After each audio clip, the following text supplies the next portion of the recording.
Il était une fois. Il était une fois un sultan qui avait un vizir. Et ce sultan et ce vizir s'aimaient beaucoup. Il y avait une grande confiance entre le grand sultan et le grand vizir. Ce qui fait que tous les autres vizirs étaient verts de jalousie. Et jour après jour, ils essayaient de grignoter l'arbre de confiance qui existait entre le grand sultan et son grand vizir. Un jour que le grand vizir était au hammam, tranquille dans son bain, une de ses bagues, une bague d'une très grande valeur, a glissé le long de son doigt, mais au lieu de couler au fond de l'eau comme aurait fait n'importe quelle bague, elle est remontée à la surface. Quand le grand vizir a vu ça, il est sorti du bain, il a attrapé ses affaires, et il est vite rentré chez lui dans sa grande villa. Il a appelé sa femme. Il a dit: ma femme, ma chérie, ma colombe, mon étoile parmi les étoiles, nous courons un grave danger. Il faut que tu rassembles nos affaires, il faut que tu rassembles nos enfants, et que tu ailles là-bas chez mon cousin de l'autre côté du fleuve. Et c'est ce qu'elle a fait. Elle a rassemblé les affaires, les enfants. Quelques heures plus tard, dans la grande villa, il n'y avait plus rien, juste le grand vizir et son fidèle serviteur. Effectivement, le lendemain, les soldats du sultan viennent dans la grande villa, défoncent la porte de la grande villa, attrapent le grand vizir, le traînent avec eux et le jettent aux pieds du sultan. Espèce de traître! Comment as-tu pu me trahir? Moi qui te faisais tellement confiance. Enfin, Seigneur, il ne faut pas écouter les ragots, ce sont les autres là qui m'ont calomnié pour vous affaiblir. Tais-toi, chien! Soldat, jetez-le en prison. Et on a amené le grand vizir en prison. Mais on ne l'a pas mis n'importe où dans la prison. On voulait l'humilier. On ne l'a pas laissé au rez-de-chaussée de la prison avec les banquiers, avec les hommes politiques, avec les footballeurs. Non, on voulait vraiment l'humilier.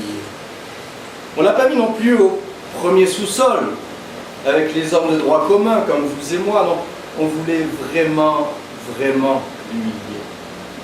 On ne l'a pas mis non plus au deuxième sous-sol, avec les fous et avec les femmes. Non, on voulait vraiment, vraiment, vraiment l'humilier. On l'a mis au troisième sous-sol, dans une toute petite cellule. Mais ce n'était pas ça qui était le pire.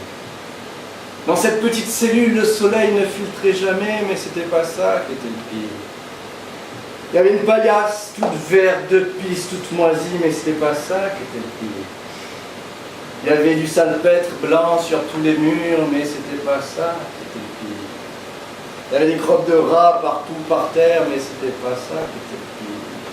Puis derrière la porte, il y avait un gardien qui était méchant, mais ce n'était pas ça qui était le pire. Vous voulez savoir ce qui était le pire? Oui. Ce qui était le pire, c'est qu'à ce moment-là, le grand vizir a une envie folle de manger un loukoum à la pistache. C'était ça qui était le pire. Alors le grand vizir a appelé le gardien et lui a demandé: est-ce que vous pourriez pour moi aller en ville me ramener un petit loukoum à la pistache? Mais le gardien, il était trop content d'avoir quelqu'un d'important à surveiller, ça lui donne l'importance. Il allait là. Et cette envie de loukoum à la pistache, ça l'a grandi. Tout dans la petite cellule lui faisait penser au loukoum à la pistache. La paillasse verte de pisse, toute moisie, ça lui faisait penser à la couleur verte du loukoum à la pistache. Le salpêtre blanc sur tous les murs, ça lui faisait penser au sucre glace sur le loukoum à la pistache. Et les crottes de rats partout par terre, délicieusement blondes, ça lui faisait penser à la pistache sur le loukoum à la pistache. C'est une envie qui a grandi, c'est une envie qui a duré 7 ans. Et au bout de 7 ans, on ne sait pas pourquoi, l'histoire ne raconte pas pourquoi, les histoires ne racontent parfois pas tout. Peut-être juste parce qu'il ne faut pas désespérer de la nature humaine. Au bout de 7 ans, le gardien est sorti de sa prison. Le gardien est allé en ville, il a choisi la meilleure des pâtisseries, il est rentré dans la meilleure des pâtisseries. Il s'est dirigé vers le plus beau des plateaux de loukoum à la pistache. Il a choisi le plus beau des loukoum à la pistache, il est rentré à la prison. Il a mis le loukoum à la pistache à côté du rata des prisons, sur le plateau des prisons, il a fait glisser sous la porte de la petite cellule. Alors là, mesdames et messieurs, vous avez deux écoles. Première école, l'école de ceux qui, après une envie de loukoum à la pistache qui a duré 7 ans, se jettent sur le loukoum à la pistache pour terminer par le rata des prisons. Et puis vous avez ceux, deuxième école, qui commence par le rata des prisons, pour finir par le loukoum à la pistache, pour garder le goût du loukoum à la pistache dans la bouche, pendant des heures et des heures. Eh bien, le grand vizir appartenait à la deuxième école. Alors il mangeait une cuillère de rata des prisons et il regardait son loukoum à la pistache. Il mangeait une cuillère de rata des prisons et il regardait son loukoum à la pistache. Il regardait la rata des prisons et il regardait son loukoum à la pistache. Quand soudain, de la fente d'un mur, un rat est apparu. Le rat s'est précipité sur le loukoum à la pistache, il a mis une patte dans le loukoum à la pistache, elle s'est enfoncée. Alors il avait la deuxième patte pour sortir la première, la deuxième patte s'enfonce également, il s'est retrouvé tout entier dans le loukoum à la pistache. Ça lui a fait tellement peur, il s'est mis à pisser dans le loukoum à la pistache et il s'est enfui, laissant le loukoum à la pistache, plein de poils, plein de pisse, complètement immonde. Quand le grand vizir a vu ça, un grand sourire s'est dessiné sur son visage. Il a appelé le gardien, il lui a dit « Va chercher mon fidèle serviteur ». Il lui a dit avec tellement de force, tellement de puissance dans la voix, le gardien n'a rien osé dire. Et le serviteur est arrivé. « Écoute, tu peux aller chercher ma femme là-bas, de l'autre côté du fleuve. Qu'elle ramène nos enfants, qu'elle ramène nos biens, nous ne courons plus aucun danger. » Effectivement, le lendemain, les soldats du sultan viennent dans la petite cellule, prennent le vizir avec eux, l'amènent, le déposent au pied du sultan. Et le sultan lui dit « Comment est-ce que j'ai pu te faire croupir dans cette prison infâme, alors que tu étais innocent, et ce sont les autres là qui t'ont calomnié pour m'affaiblir. Mais je sais qu'ils sont les coupables. Demain, je leur ferai trancher la tête. Mais toi, comment est-ce que je vais me faire pardonner? Je vais te donner de l'or. Je vais te donner de l'argent. Faisons que tes enfants deviennent les vizirs de mes enfants. » Le grand vizir, il a regardé le sultan et a dit « Oh, ça va, c'est bon, c'est bon. Ce sont les risques du métier, ça va. Mais là, ce que j'aimerais, Seigneur, c'est rentrer dans ma grande villa pour retrouver ma femme et mes enfants qui me manquent terriblement. » Le grand vizir est rentré dans sa grande villa, il a organisé une fête à tout casser. Il y avait des conteurs, il y avait des chanteurs, il y avait des stand-uppers, il y avait des sketchers. Puis à un moment, pendant la fête, ses voisins sont venus le voir et lui ont dit « Mais comment tu fais pour savoir? Comment tu fais pour savoir, avant qu'on t'emmène en prison, que tu courais un grave danger? Et comment tu fais pour savoir, avant qu'on te sorte de prison, que tu ne courais plus aucun danger? » Le grand vizir a répondu « Mais c'est simple. Souvenez-vous, lorsque j'étais au hammam, dans mon bain, tranquille, une de mes bagues, une bague d'une très grande valeur, a glissé le long de mon doigt par l'action du savon, mais au lieu de couler au fond de l'eau comme aurait fait n'importe quelle bague, elle est remontée à la surface. Quand j'ai vu ça, je me suis dit « Mais quelle chance! Mais plus de chance que ça n'existe pas, je dois être au sommet de ma courbe de chance. » Et je me suis préparé à redescendre.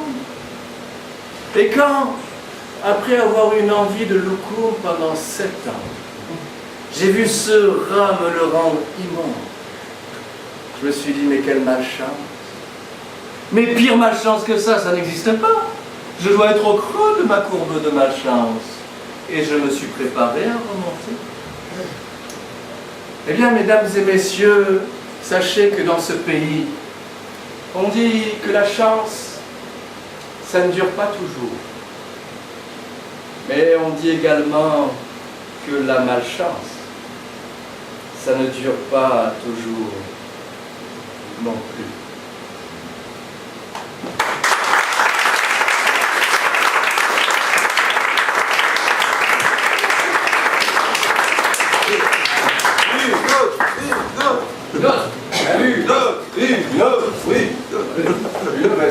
Bon, je vous en fais une course. Ouais. J'ai entendu, il y a le mois dernier, on a organisé un festival de contes à Montpellier. Il y a un conteur japonais qui est venu, qui fait du rakugo. Le rakugo, c'est ce qu'ils appellent le stand-up assis au Japon. Et il a raconté cette petite histoire qui m'est restée dans la tête. Mais pour comprendre cette histoire, il faut savoir qu'au Japon, la nature est remplie d'esprits. Et les esprits, au Japon, on les appelle des kami. Vous avez le kami du rocher, vous avez le kami de l'arbre, vous avez le kami du ruisseau.